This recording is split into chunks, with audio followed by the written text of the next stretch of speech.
आप जरा बताइए कि आपका व्यू क्या है मार्केट को लेकर। जो गिरावट का दौर हम देख रहे हैं, शिखर से करीब 14% नीचे निफ्टी आ गया है। क्या अब हम संभलने के आसपास हैं, बॉटम बनने के आसपास है बाजार, या फिर ये मुश्किलें बनी रहेंगी अभी? जी गुड मॉर्निंग अभिषेक, आपको सारे दर्शकों को। देखिए, ऐसे इमीडिएटली मार्केट का क्या ट्रेंड रहेगा शॉर्ट टर्म में, वो हमने देखा किसी के लिए भी प्रेडिक्ट कर पाना बड़ा मुश्किल है। तो एनालाइज ये कर सकते हैं कि क्या ऐसी चीजें हैं जिसकी वजह से मार्केट में करेक्शन चल रहा है और कब तक उन चीजों पे लगाम लगने की एक उम्मीद है। तो जो 1 लाख सवा लाख करोड़ के बीच का जो सेलिंग हुई है नेट एफपीआईज की जनवरी 1 से लेके, वो इतनी सेलिंग मार्केट एब्जॉर्ब नहीं कर पाया फ्रैंकली, और उसकी वजह से हमने देखा जो करेक्शन है लार्ज कैप्स में है, साथ में स्मॉल और मीडियम कैप्स में और भी ज्यादा है।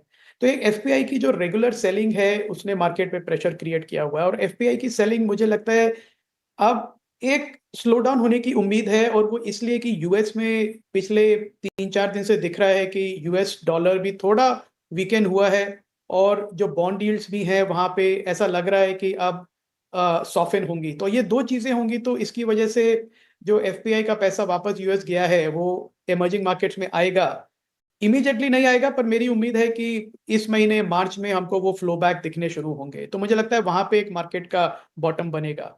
और दूसरी तरफ जो हमारी खुद की प्रॉब्लम थी कि हमारी जो अर्निंग्स ग्रोथ थी वो वीक हो गई थी कंपेयर टू एस्टिमेट। जो अभी हम ग्रीन शूट देख पा रहे हैं थ्रू चैनल चेक्स, उससे ऐसा लग रहा है कि कंजम्पशन डिमांड जो है वो फेस्टिव सीजन के पास पिछली दिवाली के बाद पहली बार वापस आई है, और ऐसे इन्वायरमेंट में आई है जहां पे जो चैनल इन्वेंट्रीज हैं वो काफी लीन है। तो उसकी वजह से एक हमको इस करंट क्वार्टर के जो रिजल्ट्स हैं वो जो आएंगे अप्रैल मई में, वो मुझे लगता है शायद एस्टिमेट से थोड़े बेटर हों और कमेंट्री भी पॉजिटिव हो। तो ये जो दो चीजें अगर साथ में हो तो मुझे लगता है मार्च में कहीं जाके एक बॉटम बनने की मार्केट की एक गुंजाइश है। इन द मीन टाइम मैं तो यही कहूंगा कि अगर आप ट्रेडर नहीं हैं, लॉन्ग टर्म इन्वेस्टर हैं, तो इस मौके का पूरा फायदा उठाइए। इस तरह के मार्केट में आपको growth stocks eight reasonable price मिलते हैं जो बुल मार्केट में नहीं मिलते हैं।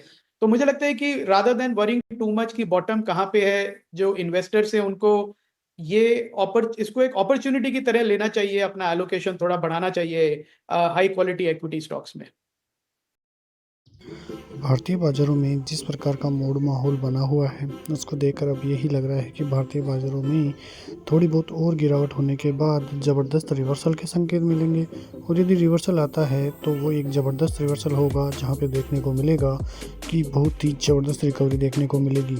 और वो रिकवरी भारतीय बाज़ारों में फिर से 25,000, 30,000 और 35,000 तक भी जाती हुई दिखाई देगी।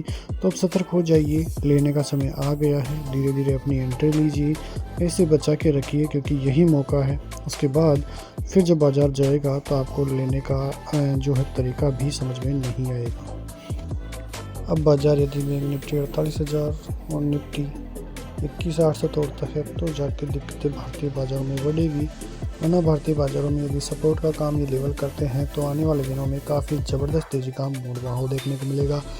तो बाज़ार पर आपकी नजरें रहनी चाहिए। फिलहाल एफआईएस की वजह से भारतीय बाज़ारों को बहुत बड़ा झटका लगता हुआ नजर आया है। अब यदि एफआईएस की थोड़ी बहुत बाइंग भी आती है तो वो भारतीय बाज़ारों के लिए काफ़ी पॉजिटिव न्यूज़ होगी। अमेरिकी बाज़ारों से की तरफ से भी कोई बड़ी न्यूज़ नहीं है, लेकिन जिस प्रकार के जीडीपी आंकड़े आए हैं उसका सोमवार को भारतीय बाज़ारों पर इम्पैक्ट पड़ता हुआ नजर आएगा। मिलते हैं सोमवार को, तब तक के लिए जय हिंद।